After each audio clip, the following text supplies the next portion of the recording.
Hello and welcome to Cartoonist Kayfabe. My name is Jim Rugg. I'm Ed Piskor. And I'm Tom Scholey.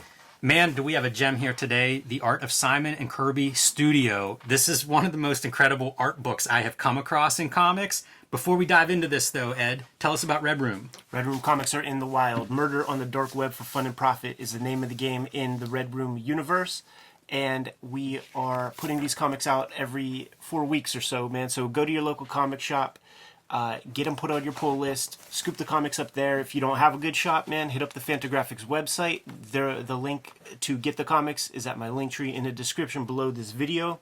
Or hit up the Patreon, patreon.com/edpiskor. $3 for the archive there. And you can read these comics before they hit paper. New strips every Tuesday. More than 100 pages worth of comics up there right now. And depending on when you see this video, Free Comic Book Day Red Room issue coming soon. So keep your eyes peeled for that. Find a local comic shop. Yep, all original material. Tom, what about you? Here's Jack Kirby, The Epic Life of the King of Comics. Learn all about Jack Kirby. Learn about Joe Simon, too, while you're at it. I was going to say, we're going to lean on you quite a bit for your knowledge today. And there's also Fantastic Four Grand Design. You can check out the comics I'm making at my Patreon. Go to patreon.com, search Tom Scholey. And then there's my YouTube channel, Total Recall Show.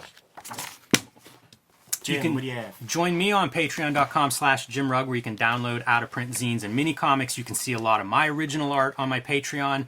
Just this week, I posted an answer to someone's question about Super Mag, and basically he was asking where this material came from. I note every single page and where it appeared, or if it appeared for the first time in Super Mag. Super Mag, by the way, the last book that At House has of mine in stock. So one of my favorite books that I made. You can pick that up at At House, and you can join me on patreon.com/Jim Rugg for everything else. But we are here today because I recently picked up this book, and holy cow, it just completely blew me away. I've been looking at it ever since it arrived at my house. This is a massive, like 400-page collection of the artwork that Simon and Kirby Studio produced really in the dawn of comics. You know, this would have been from the 40s and the 50s, and the fact that this much original art survives, I mean, that might be as much as all the other original artwork from the 40s. You know, it's certainly a rarity to find original art from that time period. Joe Simon kept hold of a lot of it. So this is co-produced by Joe Simon's son, and gives some information, and Mark Evanier, and gives some information about how this book comes together. And one of the ways that it came together is the collection, the Kirby book that Mark Evanier wrote that Abrams published. Charles Kochman? Yeah, Charlie Kochman. Charlie Kochman, who edited or put together that book with Mark Evanier, saw some of this art. Simon lent some art for that book and was like, I'm going to give a copy of the book to Joe Simon in person. One thing led to another. He saw some of this artwork and thought this would make a great book. And he was right. How cool is that? That was on their letterhead. Yeah. That's it. Yeah, I've seen that in like a Greg Theakston publication. And I don't think we're going to go through all of this book today. I don't think we have time for that. But you can see the quality of what's in here. They had plans. This started in 2009. And if some things happened that delayed its production, had it come out on time, it would have been the first artist edition. They talked about doing it oversized, at actual size and stuff. Ultimately, they chose this smaller size because they wanted to make this an affordable book that people could actually own and see this stuff. So Mark Evanier gives you some context here in the intro. It's also about volume, too. If you have 400 pages of a book that's twice up... Yikes. We would have to record this at my house. I don't know that I'd be able to just carry this thing around willy-nilly. It would be your door. You'd eat your dinner on top of it, for sure. Yeah, absolutely. I would need its own table for that. Give some context, though, about the way comics worked in the 40s. And what happened is a lot of these guys, there were many studios. The Eisner Igor Studio is one that's very well known. But these studios would have a bunch of cartoonists that would produce the work for publishers. So you would just show up with however many pages they ordered and, basically selling these to the publishers.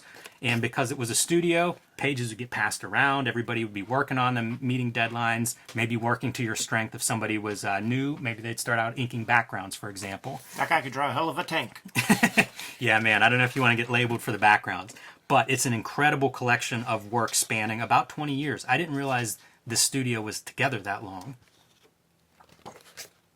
Love these stuntman things. Yeah. And you can see, like, I was reading through these and thinking about it. It's like we know Kirby is like Silver Age and Marvel Universe and like the best guy, in comics for 50 years, from 60s to the mid 70s. but also like the best guy in comics from say 40s Yeah, to, you know, he had a through whole that other time career. period. Yeah, The Will Eisner Shop Talk stuff, it's very revealing when you see his conversations with CC Beck and all these other Golden Age guys. They talk about Jack Kirby as being kind of a superstar. Like once Captain America arrived, his mantle was sealed as like a go-to guy. and I mean, they were some of the few guys who had a byline. You know, Simon and Kirby. These textures, man, I associate with that late period, like that middle Yeah. in the 50s. The slashes. Simon Kirby era. And I really like this. Look at this character, the panda. One of the cool things here are the 2-page spreads. You know, they talk about some of Kirby's innovations, Kirby-Simon innovations, and like the splash page as not just page 1 or as a title page was one of the big ones that they brought to Captain America, I think was the first place that they used that and had to convince the publisher that, you know, people won't feel ripped off like we're saving time if it has impact, if it's there for a reason, if it's adds to the reading experience. And it's like, again, I think of all of his stuff post 60s, but it's like, I mean, inventing this, you know, those splash pages and doing this kind of the 2-page splash, incredible, that contribution. Check out this detail. So they drew a version of this cover, then did some paste up, and then went in and did the detail, those like slashy ink lines. But so now we've peeled up the paste up that was there. So that's interesting that it wasn't a finished image before they slapped that stuff Yeah, on you it. imagine this gets passed to, you know, whoever's got the time to finish that or whoever's going to embellish it or add the background details and stuff. And it's really cool, like some of the extra information, they kind of lay out how that system worked, you know, that those guys would work day jobs, like they were working for Marvel publisher, Timely publisher, and then they would leave and they would go to, like, they had rented an apartment or an office or whatever and filled it with drawing tables and artists working in there, and it'd be like burning the midnight oil there for other publishers.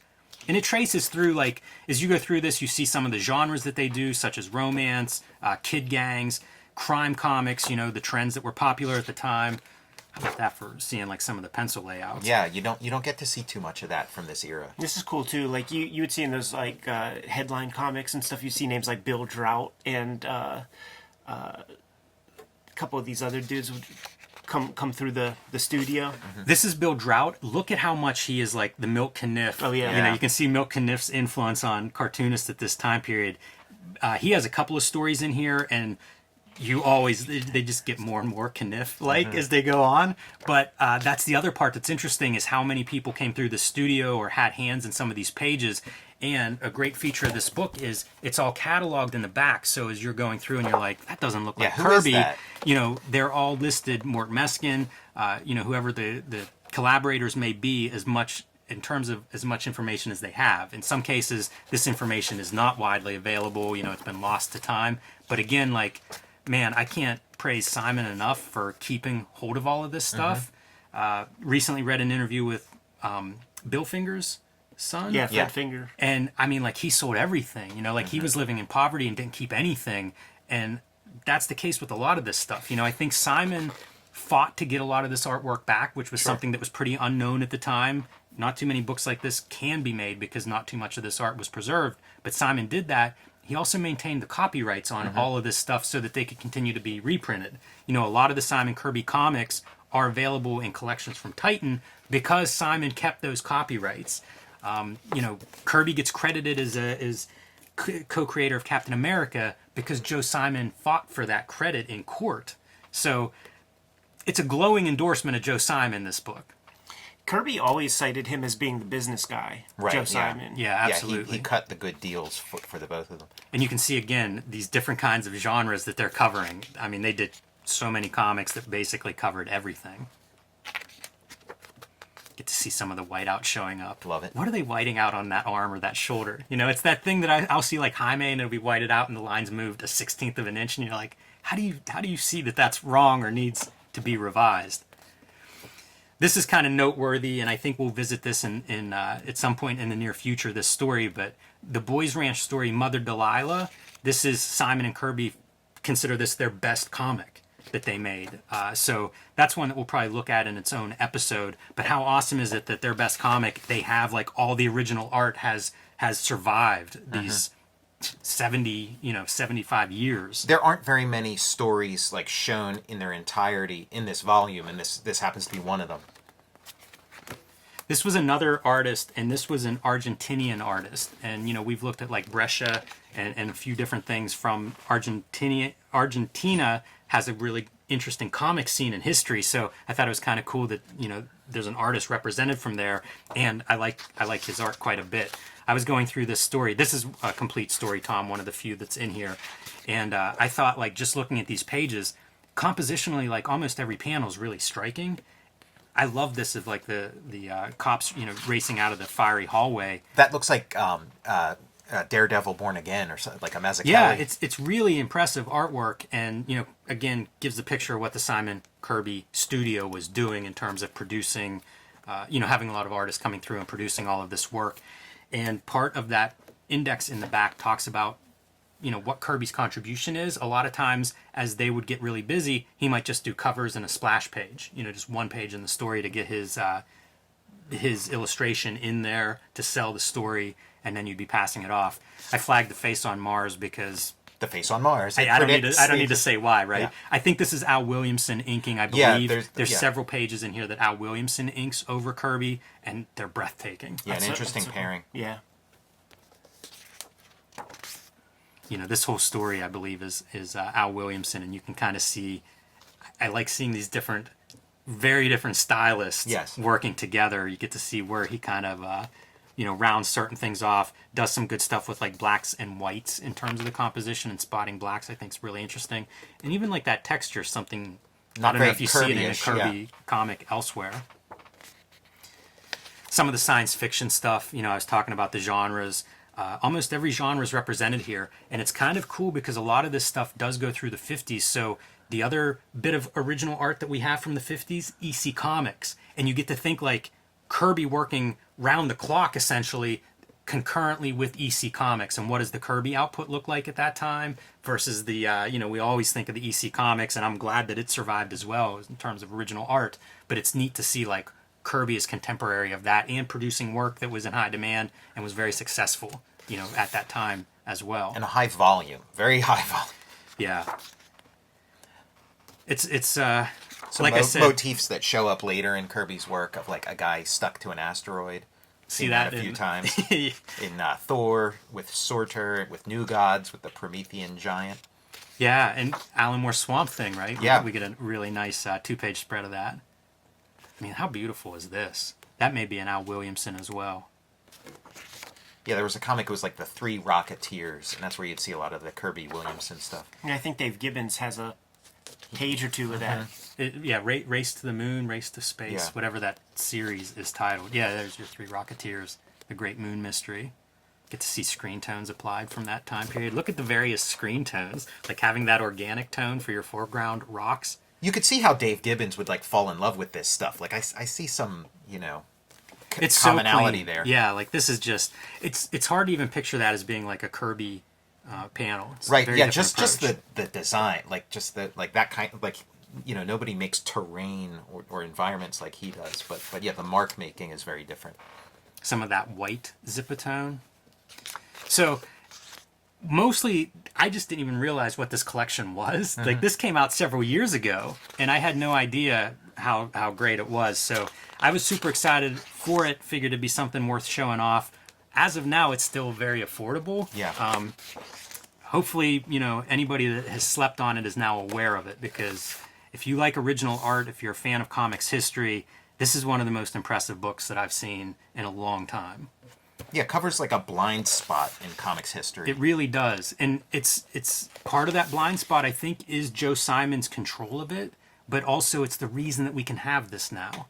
And I think that part is an interesting part of comics history, and it's well documented back here because there's a little bit, this is the afterword by Jim Simon, his son, who co-wrote, I guess, with Joe Simon. What's the, do you know Yeah, it the was book called that they like wrote? the comic book. Comic Book Heroes. Makers. Comic book makers. Yeah. Have you read that, Tom? Oh yeah. So that's about the early day. That's about this time period.